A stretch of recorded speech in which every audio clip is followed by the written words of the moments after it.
今日はスノの新しい機能、アジャストスピードについて解説していくよ。メニューからリミックス、エディットを選択して、アジャストスピードを選択すると、こんな感じの UI が出てくるよ。これは曲の速度を変える機能なんだ。YouTube にも動画の再生速度を変える機能があるけど、この機能もそれと同じだよ。この画面で 1.25 を選択して生成すると、元の曲を 1.25 倍速にした曲が生成できる。生成される曲は単純に速度を変えただけで、他の修正は一切されていない曲になるよ。同じ曲のままテンポ、BPM を変えられる便利な機能ではあるんだけど、現在のアジャストスピードはボタンのある 0.25、0.5、0.75、1.25、1.5、2倍にしかできない。0.1 倍速単位で設定できれば便利なのに。まあこれは今後のアップデに期待だね。そしてこの機能の一番大きな欠点は、音が不自然になってしまうことだよ。無理に音を伸ばしたり縮めたりしたら、普通に考えて不自然になるよね。特に速度を下げると不自然さが目立つ。ということで実例を聞いてみようか。普通に作った曲をアジャストスピードで 0.5 倍速にしたらどうなるかを聞いて、そして不自然な曲を修正する2種類の方法を合わせて紹介するね。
アジャストスピードで速度を下げた時の不自然な音と修正方法を聞いてもらったよ。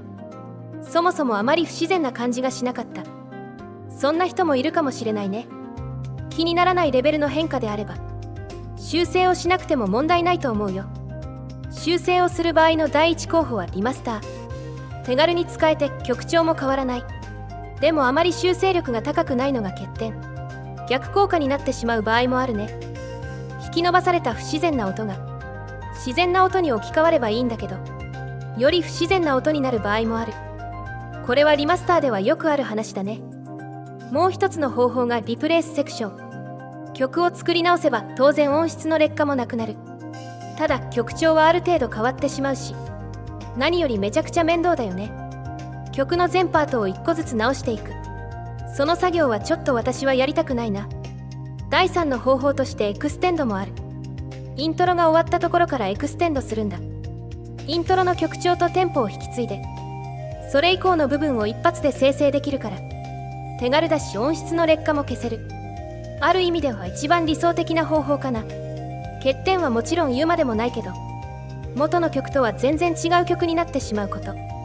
ただイントロの曲調は残るから、曲全体の雰囲気はそこまで変わらない。別の曲になってしまってもいいなら、エクステンドは有力な選択肢だと思うよ。それじゃ次は速度を上げた時にどんなことになるのか実例を聞いてみよう。速度を下げた時と速度を上げた時は、実は結構不自然さに差があるんだ。毎日が新しい冒険、どんなに小さくても輝く笑顔一つ、毎日日が新しい冒険、どんなに小さくても輝く。笑顔一つで変わる、この瞬間を抱きしめて。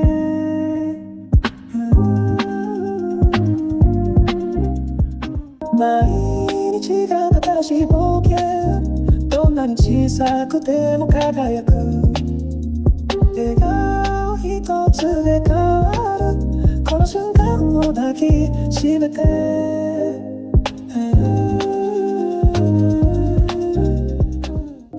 毎日が新しい冒険、どんなに小さくても輝く。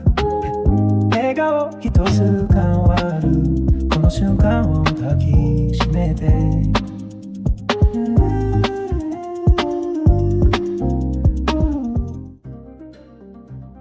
アジャストスピードで速度を上げた時の不自然な音と修正方法を聞いてもらったよ。速度を下げた時の伸びた音と比較して、速度を上げた時の音はあまり不自然じゃない。だから軽い修正で十分対応できるし、そもそも修正しなくても良い場合も多いね。それと速すぎる不自然な歌声は、仮に歌い直しても不自然になることが多い。人間の歌う速度には限界があるからね。それを超えた歌はどうやっても不自然だよ。速度を上げた時については、大規模な修正をするメリットがあまりない。だから速度を上げた時の修正は、基本的にリマスターで良いと思うよ。それじゃ最後に UI の一番下のボタン、キープピッチについて解説しようと思うけど、現在はこのボタンは機能していないよ。オンでもオフでも同じ曲が生成される。本来は再生速度を変えた時って、同時に音の高さも変わってしまうんだ。それを補正して本来の音の高さに戻す。その機能をキープピッチって呼ぶよ。近年の再生速度をいじる機能は、ほぼこのキープピッチが標準搭載されてる。だから再生速度を変えると音の高さも変わるって若い人は知らないかもしれないね。現在のアジャストスピードはこの機能がオンでもオフでも音の高さは変わらない。つまりキープピッチをオフにしてもオン状態で曲が生成されてしまうってこと。仮にこの機能が正しく動いてくれると、音楽的にはかなり面白いことができる。キープピッチオフで曲を 0.5 倍速にすると、0.5 倍速で音の低い曲ができる。この曲を今度はキープピッチをオンにして2倍速にするとどうなるかというと、速度は元に戻ったけど音の高さは低いままの曲を作れるんだ。これが実際にどんな曲になるのか参考として紹介しておくことにするよ。スノではキープピッチが機能しないから、キープピッチが機能する別のソフトを使ってキープピッチオフで 0.5 倍速にして、キープピッチオンで2倍速にしてみるよ。これは現在のスノではできないから、あくまで参考程度に聞いてみてね。毎日が新しい冒険、どんなに小さくても輝く。新しい冒険、どんなに小さくても輝く。毎日が新しい冒険、どんなに小さくても輝く。笑顔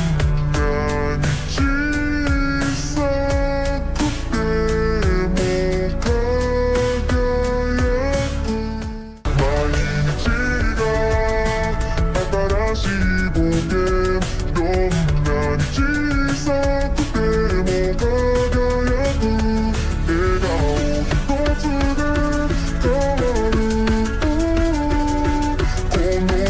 変わる、この瞬間を抱きしめて。スノのキープピッチが正常に機能したら、今の例と同じことができるようになるよ。今の例を聞いただけだと面白いだけで実用的ではないように思えるかもしれない。でも実は音の高さを動かせるようになると、実用的なテクニックもいろいろと使えるよ。現時点のスノで使えないテクニックをここで紹介しても仕方ないから、スノのキープピッチが正常に機能したら改めて動画を作って紹介していくね。それじゃまたね。